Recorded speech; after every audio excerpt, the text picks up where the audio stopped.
রঙিন এই পৃথিবী ছাড়িতে হইবে, মাটির এই দেহ মাটিতে খাইবে, শূন্য হবে জিন্দে গানি। কার লাগিয়া এত মায়া,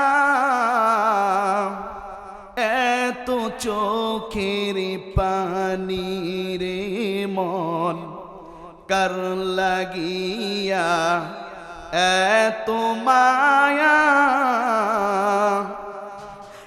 এত চোখের পানি। রঙিন এই পৃথিবী ছাড়িতে হইবে, মাটির এই দেহ মাটিতে খাইবে, শূন্য হবে জিন্দেগানি। কার লাগিয়া এত মায়া, এত চোখের পানি রে মন, কার লাগিয়া এত মায়া, এত চোখের পানি। এত আশার বাসা তোমার, নিমিষেতেই হবে চুরমার। এত আশার বাসা তোমার, নিমিষেতেই হবে চুরমার। কেউ বা ডাকবে মামা করে, কেউ বা ডাকবে মামা করে, সাড়া তো দিবে না জননী। কার লাগিয়া এত মায়া, এত চোখের পানি রে মন, কার লাগিয়া এত মায়া, এত চোখের পানি। সন্ধ্যা হলে ডুবিবে বেলা, সঙ্গ হবে ভবেরি মেলা। সন্ধ্যা হলে ডুবিবে বেলা, সঙ্গ হবে ভবেরি মেলা। কেউ বা দিবে আখেরি গোসল, কেউ বা দিবে আখেরি গোসল, কেউ বা আনবে আতর দানি। কার লাগিয়া এত মায়া, এত চোখের পানি রে মন, কার লাগিয়া এত মায়া, এত চোখের পানি। যারা বলে ঠিক কিনা? এই দুনিয়া একদিন পড়ে থাকবে, যতই আপনার প্রাণের প্রিয় বন্ধু হোক না কেন, কেউ আপনার আমার সাথে যাবে না, কেউ যাবে না। এজন্য আমরা আল্লাহ পাকের কাছে সবসময় পানাহ চাবো, মাপ চাবো, ক্ষমা চাবো। কোন সময় মৃত্যু চলে আসবে আমরা কেউ বলতে পারবো না। আল্লাহ পাক রব্বুল আলামিন বলেন, লা তাকনাতু মির রাহমাতিল্লাহ। আমার মুসলমান বাবাজি, একটু গভীর মনোযোগ দিয়ে শোনা লাগবে। ও পর্দার আলের মা বোনেরা, একটু মনোযোগ দিয়ে শুনবেন। আমার আল্লাহ এত রহমান, এত দয়ালু। আমার আল্লাহ পাক রব্বুল আলামিন বলেন, লা তাকনাতু মির রাহমাতিল্লাহ। ও আমার বান্দা বান্দি, আমি আল্লাহ পাকের রহমত থেকে তোমরা নৈরাশ হয়ে যেও না। এ বান্দা বান্দি, পাহাড় পরিমাণ গুনাহ করে ফেলেছ, অনেক গুনাহ করেছ। এই জন্য তোমাকে টেনশন করা লাগবে না, চিন্তা ফিকির করা লাগবে না এত। ও বান্দা বান্দি, আমি আল্লাহ পাক রব্বুল আলামিনের রহমতের দরজা আমি আল্লাহ তাআলা খুলে রেখে দিয়েছি। বান্দা বান্দি, তুমি পাহাড় পরিমাণ গুনাহ করে ফেলেছ।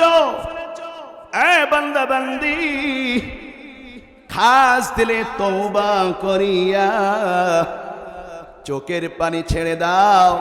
তোমার চোখের পানি মাটিতে পড়ার আগে আমি আল্লাহ তাআলা তোমার জীবনের সমস্ত গুনাহ মাফ করে দিব। আমার ভাইজান,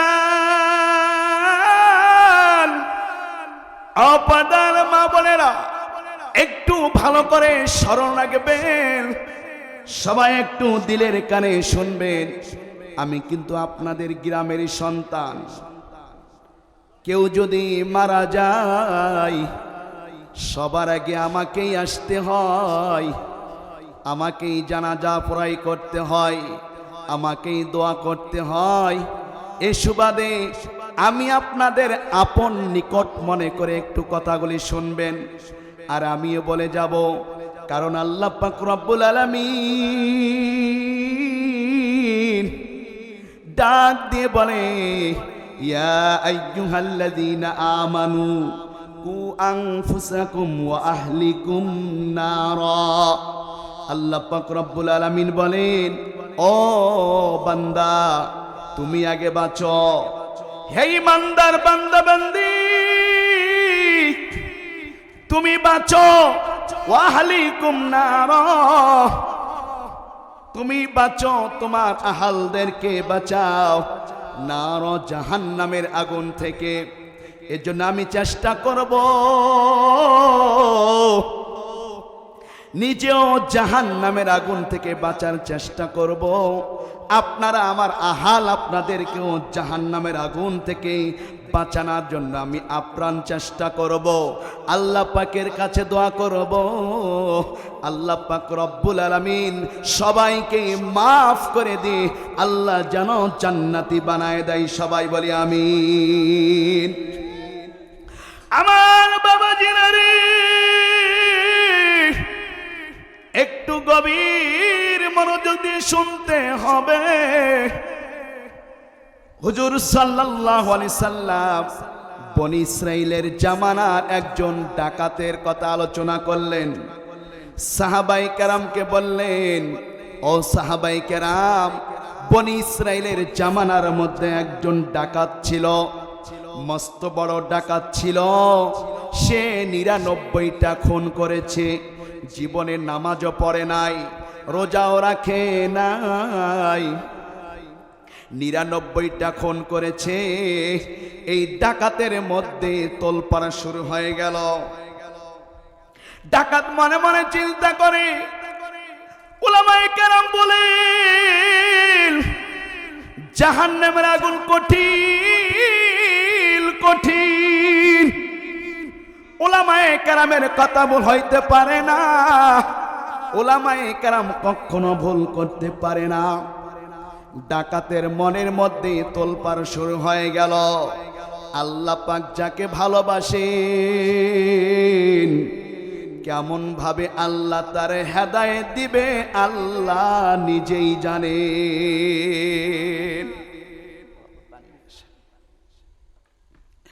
ওই ডাকাত চিন্তা ফিকির করলেন, আমি যতগুলি গুনাহ করেছি, কত নিরহ সাধারণ মানুষদেরকে আমি খুন করেছি, এখন যদি মারা যাই আমার কি অবস্থা হয়ে যাবে, জাহান্নামের আগুন আমি কেমনে সহ্য করব। এই জাহান্নামের আগুনের ভয়ে ডাকাত আর ঠিক থাকতে পারে না। সকাল যখন হয়ে গেল ডাকাত চলে গেল একজন গ্রাম্য আলেমের কাছে। গ্রাম্য আলেমের কাছে যাইয়া বলে, হুজুর, ও হুজুর, আমি 99টা খুন করেছি, আমার কি কোনো মাফের আশা আছে নাকি? এখন হুজুর বলে, না না না, তুমি 99টা খুন করেছো, তোমার মাফের কোনো আশা নাই, জাহান্নাম ছাড়া তোমার কোনো উপায় নাই। কারণ হুজুরের মধ্যে সেই রকম কোন এলেম ছিল না। আমাদের সমাজের মধ্যে ওই রকম কাঠ মোল্লা অনেক আছে, ভুল ভাল মাসলা দেয়, দিয়ে মানুষদেরকে গোমরা করে, মানুষদেরকে বিভ্রান্তির মধ্যে ফেলে দেয়। জোরে বলে ঠিক কিনা? ওই কাঠমোল্লার কাছে ডাকাত গেছেন। কাঠমোল্লা বলতেছে, না না না, এতগুলি খুন করেছো, আল্লাহ তোমাকে মাফ করবে না। এখন ডাকাত মনে মনে চিন্তা করলেন, যেহেতু আমার মাফ হবেই না, তাহলে এই মোল্লাকে আর বেঁচে রেখে কি হবে? ডাকাত চাকু বার করে ওই কাঠমোল্লাকেও মেরে দিলেন। 100টা খুন পুরা হয়ে গেল। ডাকাত বাড়িতে আসিয়া আবার রাত যখন হয়ে গেল কান্নাকাটি করে, চোখের পানি গড়ে গড়ে পড়ে, আল্লাহ আল্লাহ গো, আমি 100টা খুন পুরা করলাম গো আল্লাহ, আমার কি কোনো ক্ষমার কোনো রাস্তা নাই? কোনো রাস্তা নাই। চিন্তা ফিকির করিয়া ডাকাত আবার সকালবেলা বের হয়ে পড়লেন। খুঁজতে খুঁজতে অনেক দূরে চলে গেলেন। যাইয়া মানুষদেরকে জিজ্ঞাসা করেন, আশেপাশে কোনো হক্কানি আলেম আছে নাকি? অনেক লোক সন্ধান দিল, ওই গ্রাম দেখা যাচ্ছে, যাও, সেখানে একজন হক্কানি বড় আলেম আছে। ডাকাত চলে গেলেন, যায় ঠিকই পায়ে গেলেন আল্লামা মালিক দিনার রহিমাহুল্লাহর দরবারে চলে গেলেন। ডাকাত যাইয়া কোন কান্নাকাটি শুরু করে দিল, বলে, হুজুর, আমার বাড়ি অনেক দূরে, আমি খুঁজতে খুঁজতে আপনার দরবারে আসলাম। হুজুর, আমি অনেক গুনাহ করেছি। হুজুর গো, আমি 100টা খুন করেছি গো হুজুর, আমার কি মাফ হবে নাকি? ওই মালিক দিনার রহিমাহুল্লাহ বললেন, বাবা, তুমি যদি 100টা খুন নয়, 1000ও যদি খুন করো, এরপরেও তোমার জন্য ক্ষমা রাস্তা আছে। আল্লাহু আকবার। আমার ভাইজান, পর্দার মা বোনেরা, একটু গভীর মনোযোগ দিয়ে শুনতে হবে। ডাকাত বলতেছে, হুজুর, আমি 100টা খুন করলাম, আমার কেমনে মাফ হবে? আল্লাহর ওলি বললেন, বাবা, আল্লাহ পাক রব্বুল আলামিন হচ্ছে রহমান, লা তাকনাতু মির রাহমাতিল্লাহ। এ বান্দা বান্দি, তোমরা আমার রহমত থেকে বঞ্চিত হইও না। আল্লামা মালিক দিলার রাহিমাহুল্লাহ বললেন, এ বাবা, তুমি যে গুনাহ করেছ, এতগুলি তুমি খুন করেছ, আল্লাহ পাক রব্বুল আলামিন তোমাকে মাফ করে দিবে। বলে কেমনে? বলে তুমি খালেস দিলে তওবা করে না, আল্লাহ পাক রব্বুল আলামিন তোমার জীবনের সমস্ত গুনাহগুলি আল্লাহ মাফ করে দিয়ে দেবে। ডাকাত হুজুরের হাতে তওবা পড়লেন। তওবা পড়িয়া হুজুর বললেন, বাবা, তোমার বাড়ির আশেপাশে কোনো আলেম আছে নাকি? বলে হ্যাঁ আছে। তুমি ওই আলেমের নিকট যাইয়া কোরআন হাদিস শিখিয়া, নামাজ কালাম শিখিয়া তারপরে তুমি আমার কাছে আবার আসবা। ডাকাত বাড়িতে চলে আসলেন। আসার পরে পরের দিন এলমে দিন শিক্ষা করার জন্য আলেম সাহেবের বাড়িতে রওনা করলেন। আলেম সাহেবের বাড়িতে যাইতে যাইতে পথের মধ্যে ডাকাতের জান আজরাইল কবজ করে নিয়ে গেলেন। পরে রইলেন, জাহান্নামের ফেরেশতারাও হাজির হয়ে গেছে, জান্নাতের ফেরেশতারাও হাজির হইয়া গেছে। জাহান্নামের ফেরেশতারাও টানে, জান্নাতের ফেরেশতারাও টানে। আল্লাহু আকবার। জিকির করি লা ইলাহা। অফাদার মা বোনেরা, একটু গভীর মনোযোগ দিয়ে শোনা লাগবে। ওই আল্লাহর বান্দা ইলমে দ্বীন শিক্ষা করতে গিয়ে পথের মধ্যে ইন্তেকাল করলেন। জাহান্নামের ফেরেশতারাও টানে, জান্নাতের ফেরেশতারাও তাকে টানাটানি শুরু করে দিয়েছে। জাহান্নামীরা বলে, জাহান্নামের ফেরেশতারা বলে, এই ব্যক্তি জাহান্নামী, 100টা খুন করেছে।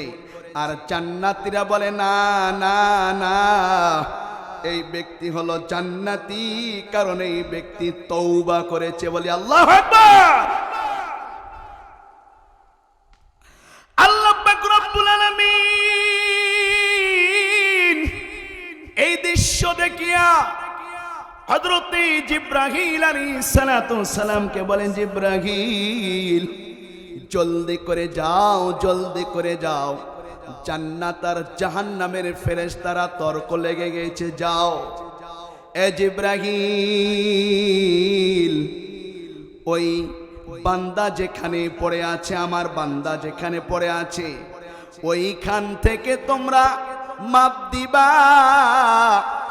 যদি আলেমের বাড়ির নিকটে বেশি চলে যায়, তাহলে তাকে জান্নাতের ফেরেশতারা নিয়ে চলে যাবে। আর যদি তার বাড়ির নিকটে হয় বেশি, তাহলে জাহান্নামের ফেরেশতারা তাকে নিয়ে চলে যাবে। জিবরাইল আলাইহিস সালাতু সালাম আসে মাপজোক শুরু করে দিলেন। আসলেই কিন্তু ওই আল্লাহর বান্দা তার বাড়ির দিকেই বেশি ছিলেন। কিতাবের মধ্যে এসেছে, আল্লাহ পাকের কুদরতি হাতে আল্লাহ তাআলা খুশি হইয়া বান্দাকে আলেমের রাস্তা বেশি করে দিয়েছে। আল্লাহু আকবার। আমার ভাইজান, এ আমার ভাইয়েরা, বাবারা, পর্দার আলের মা বোনেরা, গভীর মনোযোগ দিয়ে শুনবেন। এখানে অনেক কিছু শিক্ষণীয় আছে। দেখেন, খাস তওবা করলে আল্লাহ কেমনে মাফ করে দেয়। আল্লাহ হলে রহমান, আল্লাহ হচ্ছেন দয়াশীল, আল্লাহ কেমনে বান্দা বান্দিকে মাফ করে দেয়। ফেরেশতারা যখন মাফলেন মেপে দেখে আলেম, ওই ব্যক্তি আলেমের বাড়ির দিকে আল্লাহ বাড়িয়ে দিয়েছেন। আল্লাহ পাক তাকে জান্নাতের মেহমান বানিয়ে দিলেন। এ ভাইরা, একটু ভালো করে মনোযোগ দিয়ে শুনতে হবে। এই ডাকাত শুধু তওবা করেছেন, আল্লাহ পাক তার তওবা কবুল করে নিয়েছেন। আমরা যতই গুনাহ করি না কেন, আল্লাহ পাকের রহমতের চাইতে বেশি গুনাহ আমরা কেউ করতে পারবো না। আমার ভাইরা বাবারা, আল্লাহ পাক যারে ভালোবাসে এভাবেই তারে মাফ করে দেয়। আল্লাহ যাকে মহব্বত করে এভাবেই আল্লাহ মহব্বত করে জান্নাতি বানায় দেয়।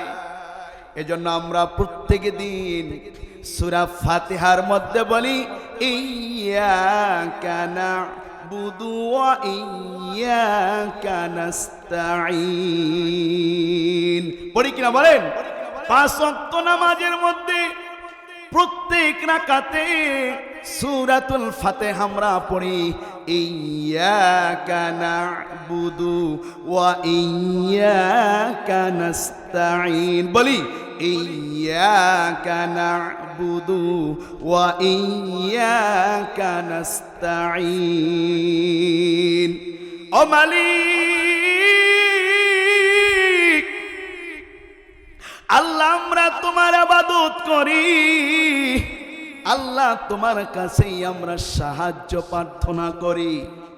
আল্লাহর কাছে বেশি বেশি করে চাও। আল্লাহর রহমত ছাড়া কোনো বান্দা বান্দি জান্নাতে যেতে পারবে না। আমার ভাইরা বাবারা, আল্লাহ পাক কেমনে বান্দা বান্দির উপর দয়া করেন।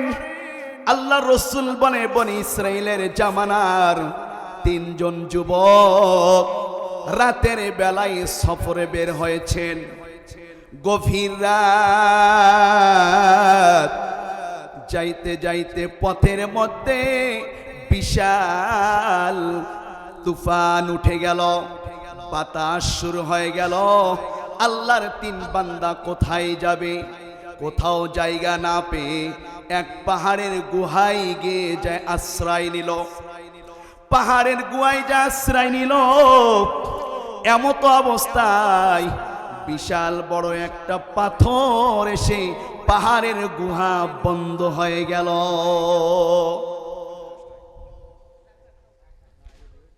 বন্ধ হয়ে গেল। এ ভাইজান, একটু গভীর মনোযোগ দিয়ে শুনতে হবে। 3 বান্দা পাহাড়ের গুহার মধ্যে এসে আশ্রয় নিল। এমত অবস্থায় বিশাল বড় একটা পাথর এসে গুহা বন্ধ হয়ে গেল, পাহাড়ের মুখ বন্ধ হয়ে গেল। অক্সিজেনও পাবে না। আল্লাহর 3 বান্দা ওই গুহার মধ্যে পড়ে কান্নাকাটি শুরু করে দিলেন। এখন তো কোনো উপায় নাই, কেমনে বের হব? আল্লাহর 3 বান্দা ওই পাহাড়ের গুহায় বসে কান্নাকাটি করে।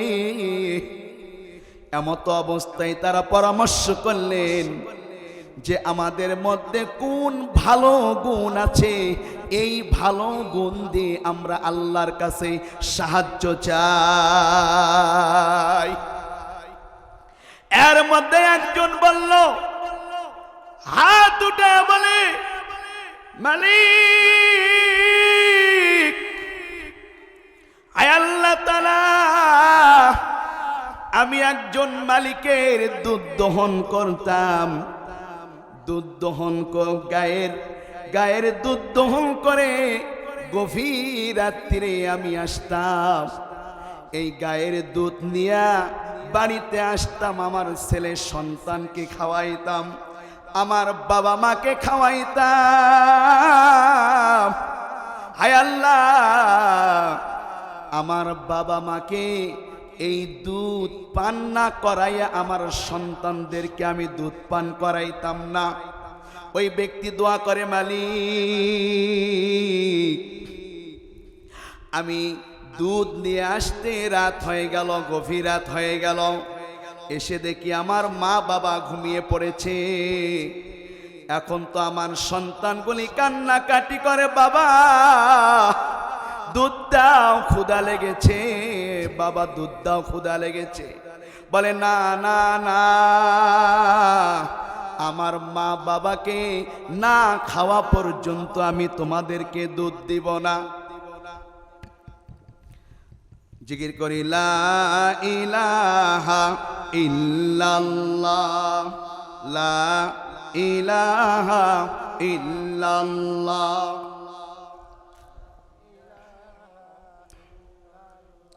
আমার ভাইরা বাবারা, আল্লাহর বান্দা আল্লাহর কাছে হাত উঠায় কান্নাকাটি করে, মালিক আমি দুধ দহন করে নিয়ে আসি, আমার মা বাবাকে না খাওয়া পর্যন্ত আমার সন্তানদেরকে আমি খাওয়াইতাম না।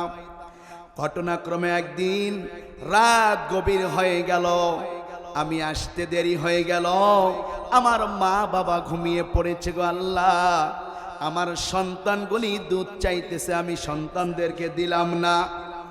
আমি গভীর রাত পর্যন্ত দাঁড়িয়ে রইলাম। ফজরের আজান হইয়া গেল, মা বাবা উঠলো, তাদেরকে আগে দুধ পান করাইলাম, এরপরে সন্তানদেরকে দুধ দিলাম। হায় আল্লাহ গো, এইটা যদি তোমার জন্য হয়, ও আল্লাহ আমলটাকে তুমি যদি কবুল করে নাও, আল্লাহ আমলের ওসিলা করে আল্লাহ বিপদ থেকে তুমি আমাদেরকে উদ্ধার করে দাও।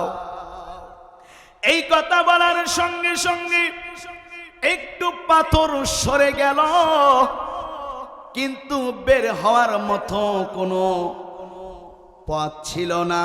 সামান্য একটু সরে এসেছে, কিন্তু মানুষ বের হতে পারবে না।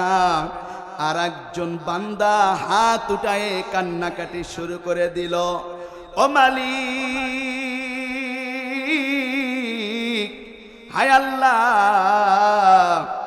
আমার এক চাচাতো বোন আমার কাছে এসেছিল, অনেক অভাব অনটনে পড়িয়া আমার কাছে টাকা নিতে আসলো। আমি বললাম, একটা শর্ত দিলাম, তুমি যদি আমার সাথে এক রাত সময় দাও, তাহলে আমি তোমাকে টাকা পয়সা দিতে পারি।